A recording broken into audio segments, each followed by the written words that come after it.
زبور 29۔ طوفان میں خداوند کی آواز، داؤد کا مزمور۔ اے فرشتگان خداوند ہی کی تمجید و تعظیم کرو، خداوند کی ایسی تمجید کرو جو اس کے نام کے شایع ہے۔ پاک آرائش کے ساتھ خداوند کو سجدہ کرو۔ خداوند کی آواز بادلوں پر ہے، خدائے ذوالجلال گرجتا ہے۔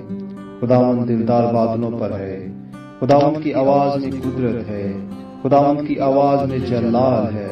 خداوند کی آواز دیوداروں کو توڑ ڈالتی ہے، بلکہ خداوند لبنان کے دیوداروں کو ٹکڑے ٹکڑے کر دیتا ہے۔ وہ ان کو بچھڑے کی مانند، لبنان اور سریون کو جنگلی بچھڑے کی مانند گداتا ہے۔ خداوند کی آواز آگ کے شعلوں کو چیرتی ہے، خداوند کی آواز بیابان کو ہلا دیتی ہے۔ خداوند قادس کے بیابان کو ہلا ڈالتا ہے۔